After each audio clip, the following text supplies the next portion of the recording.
नाम है शनिवार। शनिवार के दिन हम पूजा पाठ भजन आराधना करते हैं। अपमृत्यु हरे मंदिर रुद्रादृश्य विजेत भवेत।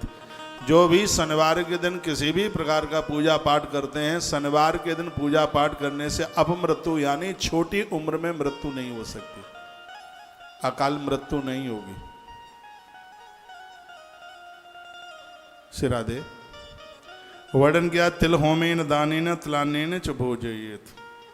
शनिवार के दिन तिल की चीज़ों का दान करने से, सामग्री में तिल मिलाकर के हवन करने से वर्णन इसमें किया गया है कि अपमृत्यु अकाल मृत्यु नहीं होती। स्नाने दाने जपे होमे ब्राह्मणा नाम च तर्पणे। व्यक्ति को इतने काम रोज करने चाहिए, नित्य स्नान करो। शिव पुराण में भगवान महादेव का कहना है नित्य स्नान करो, एक भी दिन के एब्सेंट न हो। दूसरी बात कही भले ही थोड़ा दो, नित्य दान करो। तीसरी बात कही भले ही एक माला जपो, रोजाना जप करो। स्नान, दान, जप और होम और ब्राह्मण भोजन, ये 5 बातों के ऊपर इस ग्रंथ में बड़ा जोर दिया। और जिनसे ये 5 काम हो रहे हैं वो कलयुग में रहते हुए सतयुगी जीवन जी रहे हैं। वो धरती में रहते हुए भी बैकुंठ में भगवान के चरणों में वो जीवन का निर्वहन कर रहे हैं। ये 5 काम में से स्नान, दान, जप, हवन और ब्राह्मण भोजन, यह वर्णन किया गया है। और एक बड़ी सुंदर बात कही तिथि नक्षत्र योगे च तद्द देव पूजने। वर्णन किया है कि जब तुम्हारे जन्म का नक्षत्र आता है या जन्म की तिथि या जन्म की तारीख आती है, उस दिन विशेष रूप से देवताओं का पूजन कीजिए। जिस दिन आप हैप्पी बर्थडे मनाते हैं, अपना जन्मदिन मनाते हैं, साल में एक बार उस तिथि को मनाते हैं जिस तिथि में आपने जन्म लिया है। इसे ग्रंथ तो यह कहता है कि आप सबको अपना अपना नक्षत्र याद होना चाहिए। वर्ष में वो तिथि आती है, अब तारीख के हिसाब से तो जब जो आता है तब आता है, लेकिन वर्ष में जब वो तिथि आती है उस तिथि में विशेष रूप से देवताओं का पूजन कीजिए। हर नक्षत्र में आपका कौन सा नक्षत्र है, जब वो नक्षत्र आता है उस नक्षत्र में ब्राह्मणों को भोजन कराइए। इसमें भगवान महादेव कहते हैं तिथि नक्षत्र योगे ततई देव प्रपूजने आदि वाराद वारेशु सर्वज्ञ जगदीश्वर। आप बहुतों को तो पता ही नहीं होगा कि आपका जन्म कौन से दिन में हुआ है। जिस दिन में आपका जन्म हुआ है वह बार आपके लिए प्रमुख होना चाहिए। जैसे सोमवार में आप जन्मे हैं तो सोमवार आपके लिए विशेष होना चाहिए। आप मंगलवार में जन्मे हैं तो मंगलवार आपके लिए विशेष होना चाहिए। यदि यह बन जावे जिस बार में आपका जन्म हुआ है, रोज नहीं कर सकते हैं तो उस बार में क्या क्या करें। वर्णन है कि स्नाने दाने जपे होमे ब्राह्मणा नाम च तर्पणे। उसमें भोर में जल्दी स्नान करें उस दिन। फिर तो इसमें ये लिखा है कि तो 8 दिन के बाद में दिन आ जाता है, उसमें आप नहीं कर सकते। तो जब साल में आता है तिथि और बार नक्षत्र तब कीजिए, लेकिन यह कीजिए जरूर। इससे होता क्या है, वर्णन किया गया है कि तत्रु रूपेण सर्वेशा आरोग्य आदि फल प्रदः। पूर्ण रूप से वह व्यक्ति निरोगी रहता है। हम बच्चों का जन्मदिन क्यों मनाते हैं?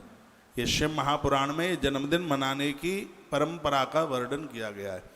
इसलिए तो हम रामनवमी, कृष्ण जन्माष्टमी ये सब उत्सव मनाते हैं। इसमें वर्णन कैसे आरोग्य आदि फल प्रदम, इससे आरोग्यता मिलती है, निश्चित रूप से मिलती है। संसार के भोगों की पूर्ति होती है। देश कालानुसारेण तथा पात्रानुसारता। जहाँ जिस देश में जिस स्थान में आप पूजा पाठ करते हैं उन सबके प्रणाम अलग हैं। फरीदाबाद में पूजन कर रहे हैं, इसका प्रणाम अलग है। वृंदावन में कर रहे हैं, उसका प्रणाम अलग है। यमुना के किनारे पूजन कर रहे हो उसका प्रणाम अलग है। नर्मदा के किनारे पर कर रहे हो उसका प्रणाम अलग है। सुबह पूजा कर रहे हो उसका प्रणाम अलग है। दोपहर कर रहे हो उसका अलग है। संध्या को कर रहे हो उसका अलग है। और आधी रात्रि को कर रहे हो तो उस समय उसका प्रणाम अलग है। पूरे दिन में आप भी तो एक से नहीं रह पाते हैं। सुबह आपके विचार कुछ अलग होते हैं, दोपहर में कुछ अलग होते हैं और संध्या के समय में कुछ अलग होते हैं। जैसे आदमी का विचार भी क्षण क्षण बदलता रहता है, उसी प्रकार से पूजा के समय पर भी स्थान का ऐसा ही अपने आप में प्रभाव होता है। इस श्लोक में यही बात कही है, देश कालानुसारेण तथा पात्रानुसारता, द्रव्य श्रद्धानुसारेण तथा लोकानुसारता। जब किसी को आप कुछ देते हैं उसमें देश, स्थान, समय और पात्र आप किसको दे रहे हैं और कहां दे रहे हैं और क्या दे रहे हैं और किस समय दे रहे हैं, इन सब चीजों का बहुत बड़ा प्रभाव होता है। इसलिए तो कुछ पर्व की तिथियां हैं, उन दिनों में दान पुण्य करने की महिमा ज्यादा बढ़ जाती है। इसलिए तो तीर्थों में कुछ दान करने की महिमा ज्यादा बढ़ जाती है। और किसको दे रहे हैं, आप दामाद को देते हैं, बात कुछ विशेष है, ननद को देते हैं, भांजे को देते हैं, देवते को देते हैं, गुरुजनों को देते हैं। इन सब चीजों की अपनी अपनी महिमा भगवान महादेव ने गाई है। कहा पाप शांति विशेषेण, पापों की शांति के लिए लोगों को चाहिए कि वही ये करते ही रहें। जो अपनी इन तिथियों में कुछ अच्छा करते रहते हैं, उनका शुभ समाप्त हो जाता है। उनका कभी अकल्याण के विनाश के लिए, अकल्याण के विनाश के लिए, अपने जन्म नक्षत्र के आने पर आरोग्य तथा समृद्धि हेतु उन लोगों को इन दिनों में या इन तिथियों में इन देवताओं का बंदन पूजन प्रणाम करना ही चाहिए। ऐसा भगवान शंकर इस ग्रंथ में बोले। सभी दिनों के बारे में बता दिया। इस योग की महिमा भगवान महादेव ने अपने मुख से करी। और मुझे लगता है कि इस पुराण पढ़ के गोस्वामी जी ने लिखा होगा कि कलयुग युग समान नहीं जो कर निर्विश्वास। इस ग्रंथ में भी वर्णन किया गया है, कहा गया है कि करते पूर्ण फलम गे हम यज्ञदानादिकम तथा। ये बात बड़ी विशेष है, सुन लें। सतयुग में हम जो भी कुछ करते थे उसका पूरा का पूरा फल मिलता था। 1% भी कटौती नहीं होती थी। आपने जितना किया उतना पूरा का पूरा फल सतयुग में मिलता था। वर्णन है, इसमें लिखा है कृते पूर्ण फलम गेयम यज्ञ दानादिकम तथा। कृत योग यानी सतयुग में आपने जितना किया उसका पूरा का पूरा फल मिलता था। त्रेता युगम त्रिपादम, त्रेता में 75% मिलता था। लाइट गई है? हा? लाइट तो नहीं कटा?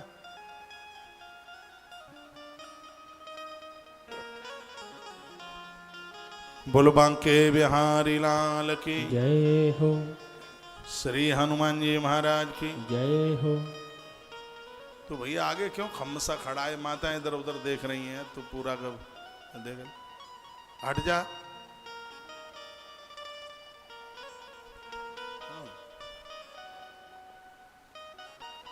अब ठीक है। त्रेता में 1/3 मिलता था, 75%, 25% लेस। और फिर वर्णन किया गया द्वापुरे अर्धम सदा स्मृतम। द्वापुर में आधा मिलता था, 50%। जो भी सदकर्म किया जाता था उसका 50% मिलता था। कलऊ पादम तो विज्ञेयम तत्पादेन ततोर्धके। इस कलयुग में जो भी कुछ किया जाता है वो 25% ही मिलता है। 75% तो इतने अपराध होते हैं, झूठ बोलते हैं, बेईमानी करते हैं, उन सब में 75% लेस हो जाता है। ये बात लिखी गई है। वर्णन किया गया है कि शुद्धात्मना शुद्ध दिनम पुण्यम समफलम विदु तस्मात् दशगुणम गेहम रगिशम क्रमणे बुधा। देखो क्या सुंदर बात कही है इसमें। यह श्लोक पढ़ करके मुझे इतना आनंद आ रहा है। इसमें वर्णन किया गया है कि जिनका शुद्ध मन है, जो निर्मल है, ईमानदारी के साथ जीवन जीते हैं, संयमी जो पुरुष हैं, वह जो लोग सदकर्म करते हैं उनको कलयुग में सतयुग से भी 10 गुना और ज्यादा प्राप्त होता है। कटौती तो होती नहीं है, सतयुग से भी 10 गुना और ज्यादा उनको मिलता है। यह श्लोक में जो बात कही गई है, यह बड़ी विशेष बात कही। का शुद्धात्मना शुद्ध दिनम पुण्यम समफलम विदु तस्मात् 10 गुणम गेहम। उसका और 10 गुना, सतयुग का भी 10 गुना और ज्यादा उन्हें प्राप्त होता है।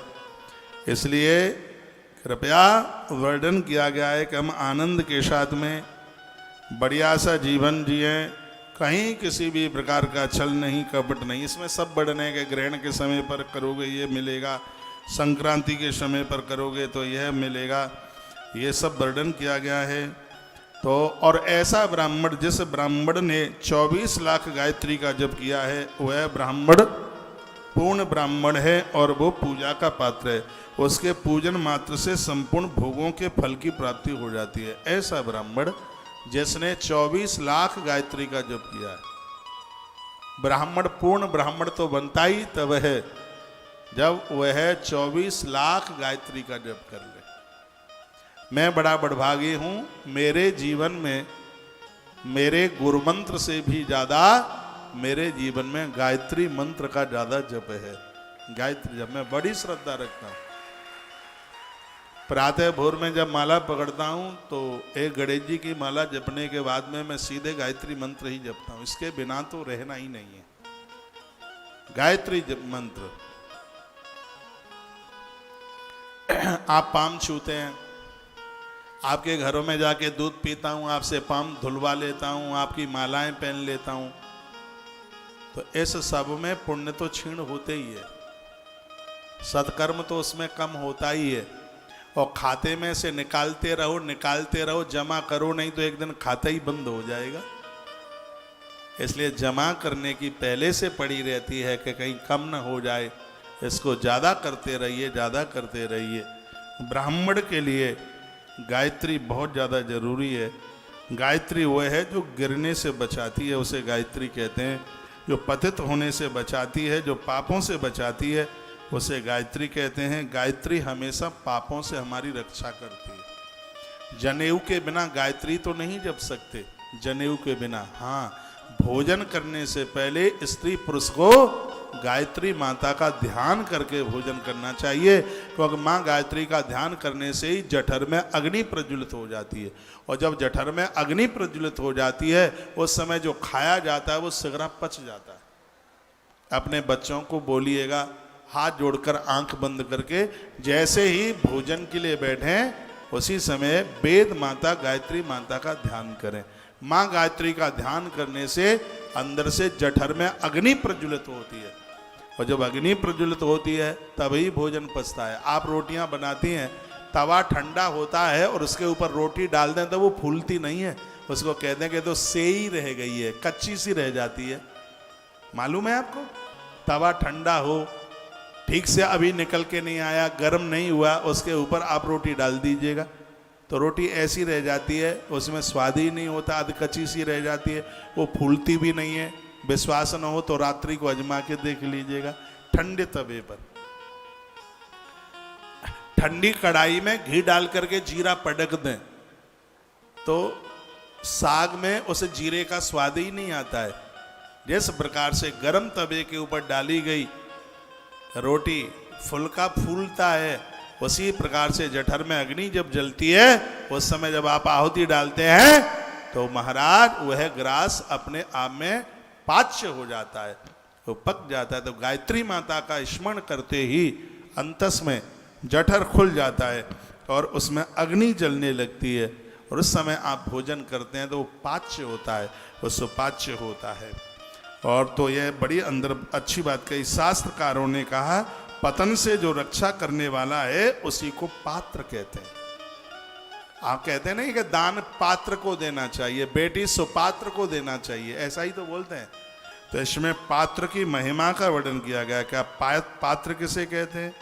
पात्र की क्या? पात्रम शास्त्रे प्रपूज्यते, यानी शास्त्रों में पात्र का वर्णन किया। पातकान त्राणान पात्र मित्य विधीयते, यानी पात्र का अर्थ है क्या है? जो पतन से रक्षा करे उसे पात्र कहते हैं। हम पात्र को दान क्यों करते हैं? हम पात्र को दान इसलिए करते हैं जो पात्र होगा वो हमें पतन से बचा लेगा, वो हमें गिरने से बचा लेगा, हमें बिगड़ने से बचा लेगा, हमें भ्रष्ट होने से बचा लेगा, हमें पतित होने से बचा लेगा। जो हमें पतन होने से बचा ले उसी को पात्र कहते हैं। तो बेटी सुपात्र को दी जाती है, गौ माता सुपात्र को दी जाती है। दान भी शिव पुराण कहता है कि ये भी सुपात्र को ही देना चाहिए। सहयोग आप सबका कर सकते हैं, लेकिन आप गैया सबको नहीं दे सकते। सहयोग आप सबका कर सकते हैं, लेकिन आप दान सबके लिए नहीं कर सकते। आप दान सबको नहीं दे सकते। दान का तो जो सुपात्र है, जो पात्र है, अधिकारी है, उसी को आप देंगे।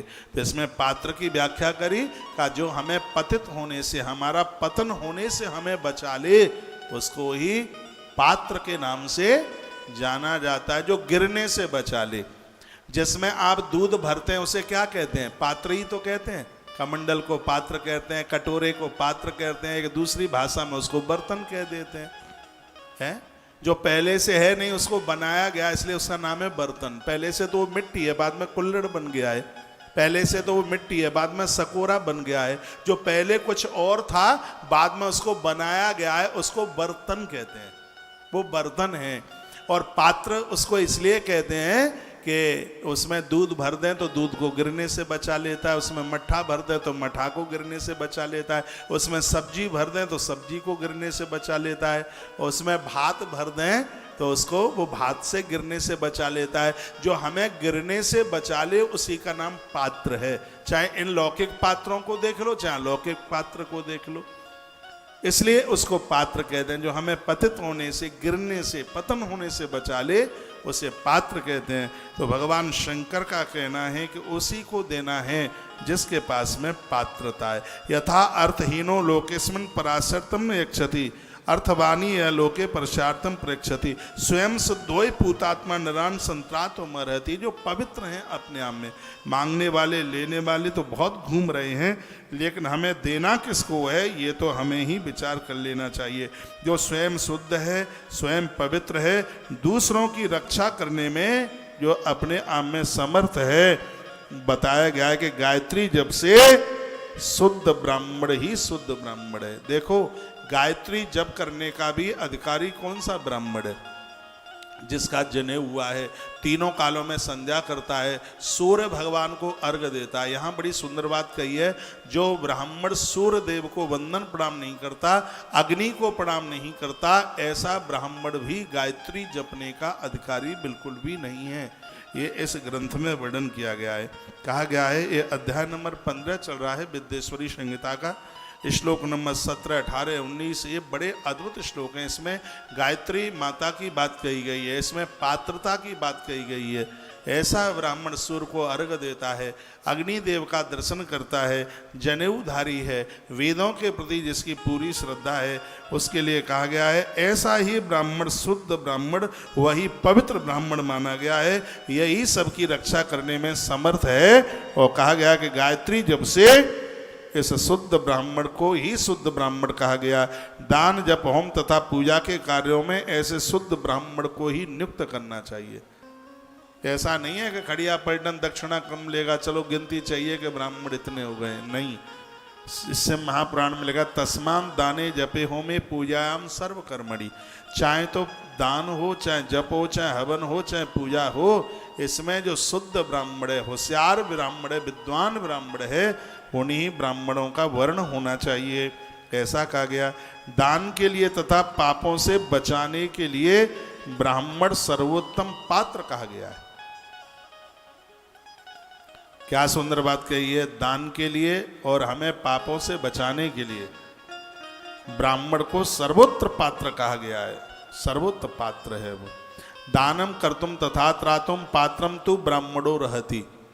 इससे उच्च कोई नहीं है। समय आने पर श्रेष्ठ ब्राह्मणों को बुलाकर जो दान दिया जाता है वही दान सर्वोच्च दान है। उस दान का शब्द तथा अर्थ के द्वारा अभीष्ट सिद्ध प्रदान करने वाला यह सत शब्द ही कहा गया है।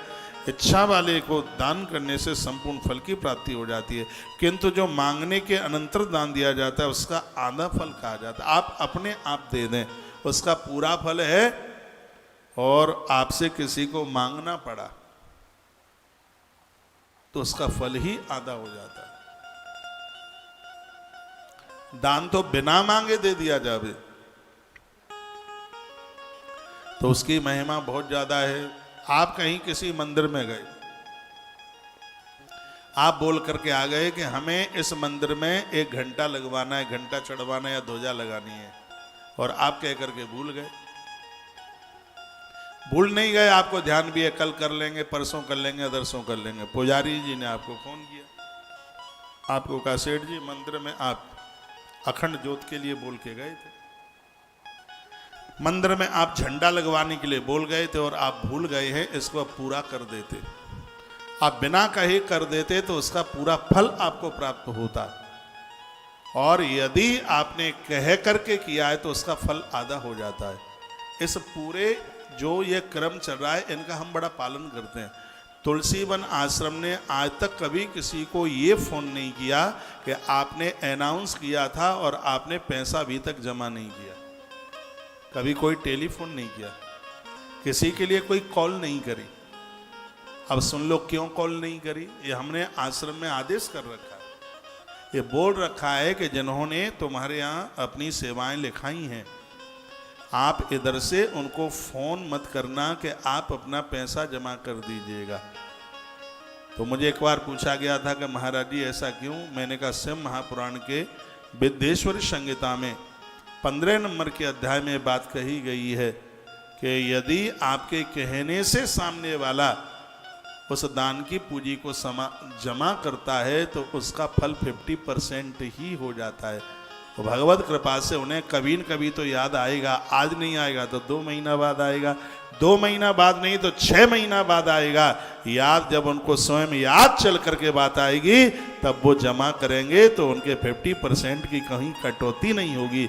उनको उनके किए गए सत्कर्म का, दान पुण्य का पूरा फल ही प्राप्त होगा।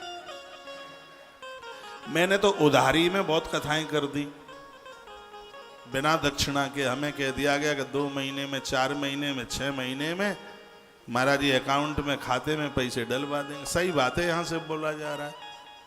और खूब मोटी मोटी रकम लाखों में। दक्षिणा नहीं थी तो नहीं मिली। हमने ना कोई झगड़ा किया, ना कहीं कोई फ़ोन किया। हमने कहा कभी कभी तो याद में आ ही जाएगा, और नहीं याद में आवेगा तो क्या है। और मैं तो बहुत बार यही एहसास करता हूँ, मैं तो जिन कथाओं की दक्षिणा मिली नहीं तो मुझे ऐसा लगता है कि ये तो सगरा पुण्य भैया हमारे खाते में चला गया है।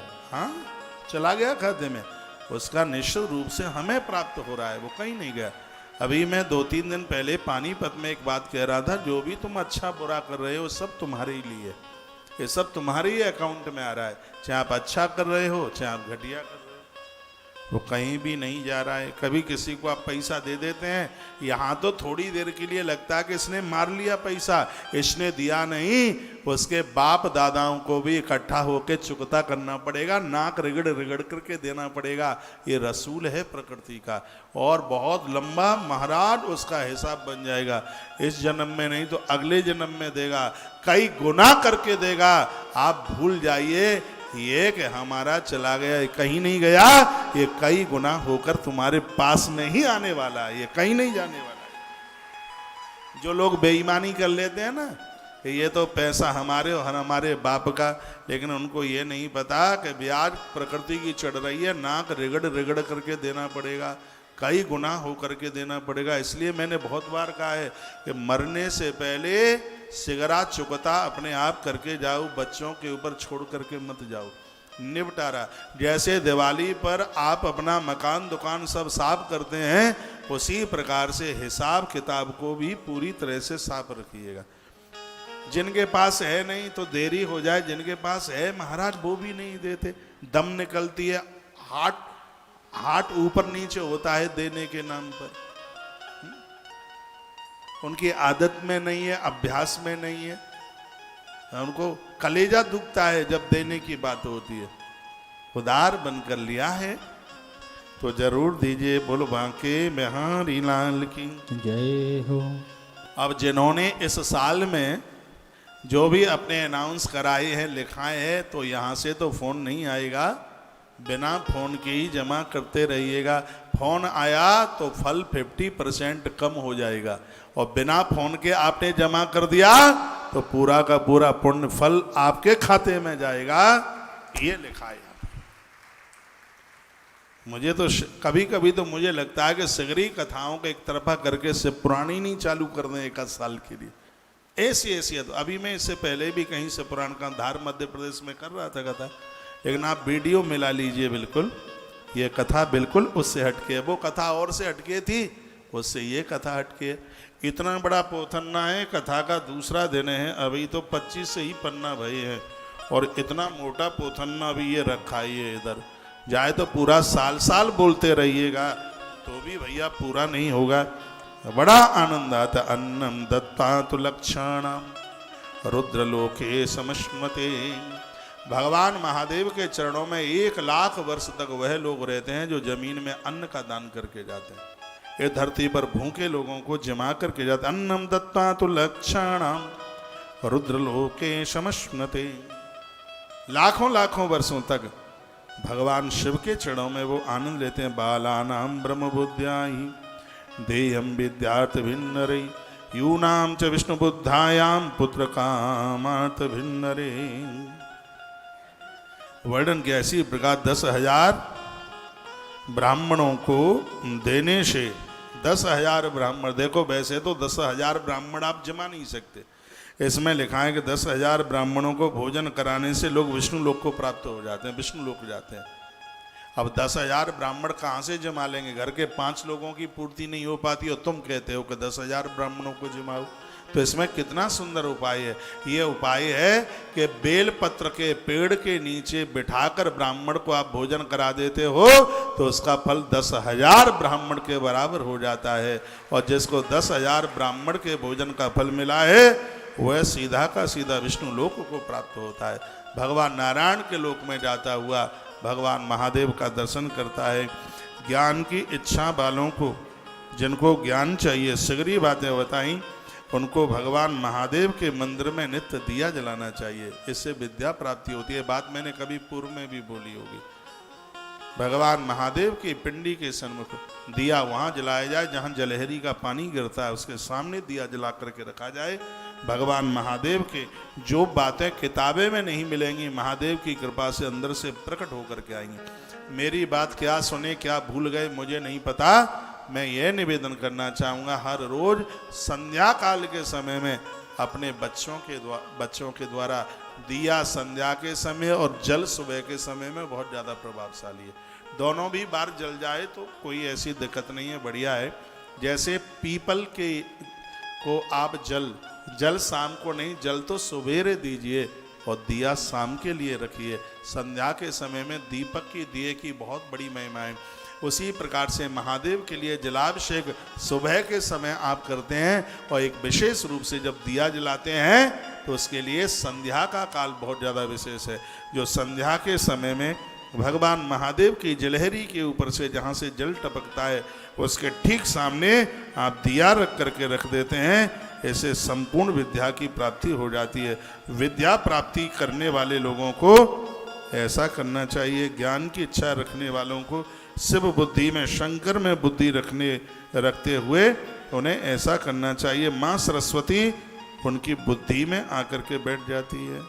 विद्या प्राप्ति के लिए इसमें वर्णन किया गया है कि आप कन्यादान करते हैं, इससे अगले जन्म में आप बहुत बड़े विद्वान बन करके पैदा होते हैं। इसमें वर्णन है, लिखा है कन्याओं का दान करने से माँ सरस्वती बुद्धि को नहीं छोड़ती, बुद्धि पर आकर के बैठ जाती है। ऐसा वर्णन श्लोक नंबर 37 अध्याय नंबर 15 37 नंबर के श्लोक में यह बात कही गई है। कहा गया भारती बुद्ध्या बुद्धि कामयी नरोत्तमयी बाल स्त्री भारती बुद्ध्या बुद्धि कामयी नरोत्तमयी। वर्णन किया गया है कि कन्या का दान करने से, भारती नाम माता सरस्वती का है, माता सरस्वती हमारी बुद्धि को छोड़ करके नहीं जाती।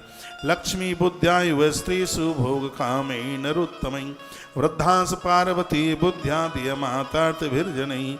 भोग चाहने वाले मनुष्यों को लक्ष्मी बुद्धि से युवती जनों के निमित्त ब्राह्मण की घर वालियों को दान देना चाहिए। आत्मज्ञान चाहने वाले मनुष्यों को पार्वती माँ में बुद्धि रखते हुए वृद्ध स्त्रियों को दान देना चाहिए। कन्याओं को दान देने से विद्या बढ़ती है, युवा स्त्री को दान देने से लक्ष्मी बढ़ती है।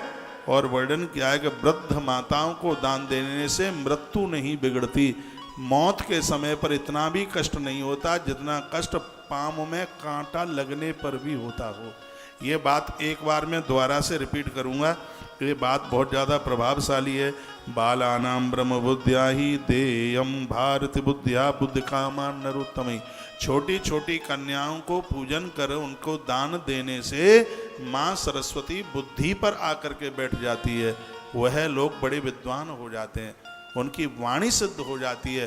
कन्याओं का पूजन करने की इतनी बड़ी महिमा है। ऐसा शिव महापुराण के विद्येश्वर संहिता के अध्याय नंबर 15 के श्लोक नंबर 37 में ये बात कही। युवा स्त्रियों को देने से,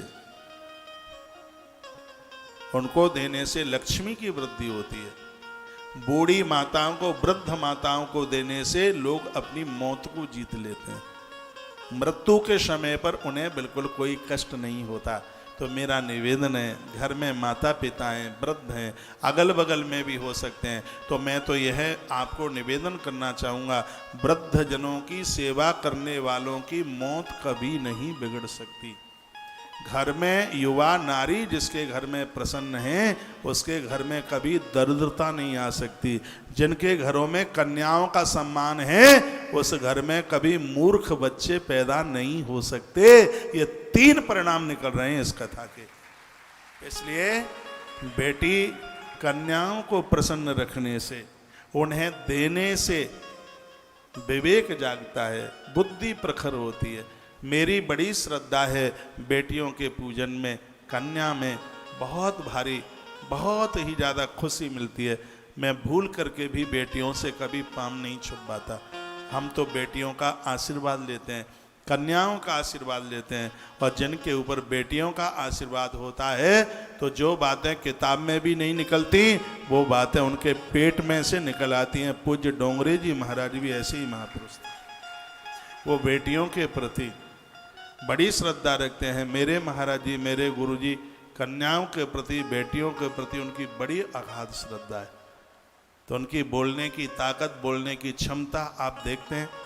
अगले शब्द का लोग इंतजार करते हैं कि अगला शब्द कौन सा निकलने वाला है। मैं तो आप सबको कहना चाहूँगा, बेटियों का आदर करो, कन्याओं का आदर करो, उनका मान करो, उनका सम्मान करो। कन्याओं का पूजन करने से शिव महापुराण के 37 नंबर के श्लोक में लिखा है, माता सरस्वती कभी भी हमारी जिब्या को छोड़ के नहीं जाती। उसका आसन हमारी जीभ के ऊपर होता है, जिब्या के ऊपर होता है।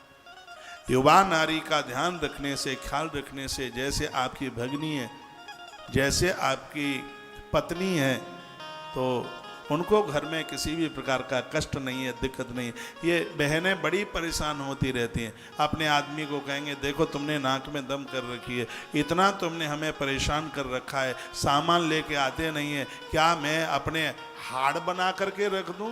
वो गाँवों की भाषा में ऐसे ही बोलती हैं, वैसे ही बोलते हैं वो। तो जिन घरों में युवा नारियों को कोई दिक्कत नहीं, कोई कष्ट नहीं, कोई परेशानी नहीं है, ऐसा बताते हैं कि लक्ष्मी माता उस घर में सिद्ध होकर के बैठ जाती है, उस घर की कभी बरकत नहीं रुकती। और तीसरे नंबर पर जो बात कही है वो मुझे बड़ी अद्भुत लगी है, मुझे बड़ी बढ़िया लगी है। इसमें लिखा है, जो वृद्ध माताओं का ध्यान रखते हैं, वृद्ध माताओं को जो देते हैं, जो बूढ़ों का ध्यान रखते हैं, उनको किसी भी प्रकार का कष्ट नहीं होने देते, उनकी मृत्यु के समय पर महाराज पाँव में कांटा लगे इतना भी कष्ट नहीं होता। तो जिनके घर में वृद्ध माता पिता हैं, दादा दादियां हैं, इनकी खूब सेवा करो।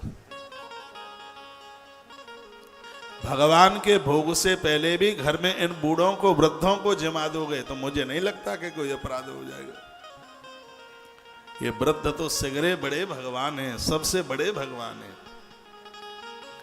युवा नारी में लक्ष्मी का रूप होता है, बेटियों में सरस्वती का रूप होता है, और बूढ़ी माताओं में, वृद्ध माताओं में पार्वती माता का रूप। और आनंद की बात यह कि सिगरी बात है, महादेव कह रहे हैं, शंकर जी कह रहे हैं, लक्ष्मी बुद्ध्या युवा स्त्रीषु भोग कामयी नरोत्तमयी। युवा नारी में लक्ष्मी माता का रूप समझ करके उसको दान देते हैं, उसके लिए कुछ समर्पित करते हैं, तो घर की बरकत को कोई रोक नहीं सकता। वृद्धासु पार्वती बुद्ध्या धिय मातार्थ भिर्जनी। वृद्ध माताओं में माता पार्वती का बात समझ करके और जो उनकी सेवा करते हैं उन्हें देते हैं। तो वर्णन किया गया है कि उनकी मृत्यु के समय पर उन्हें किसी भी प्रकार का कोई भी कष्ट नहीं होता, ऐसा वर्णन किया गया है, ऐसा कहा गया है।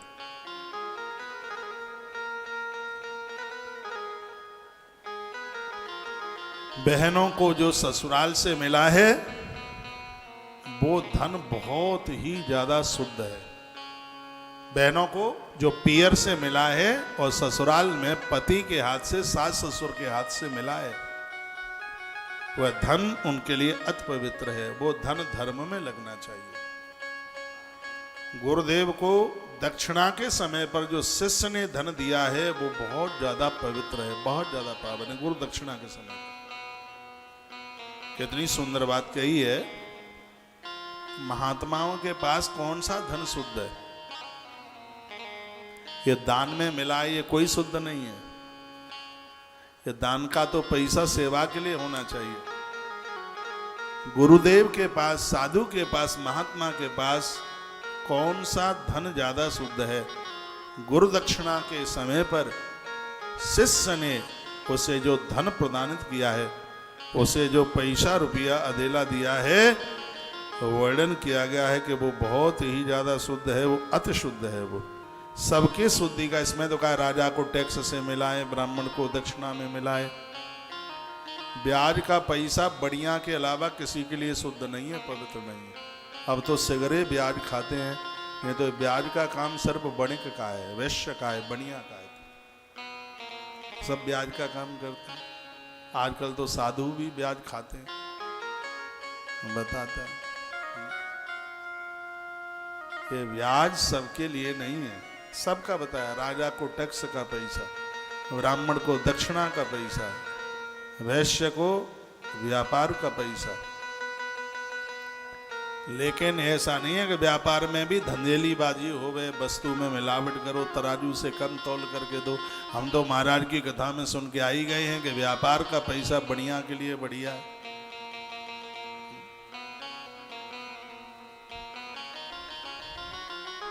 वर्णन इसमें किया गया, कहा गया कि नारी को उसके पियर से पैसा मिला है, इसे ननंद को दीजिए, धर्म सत्कर्म में लगाइए, पुण्य कर्मों में लगाइए।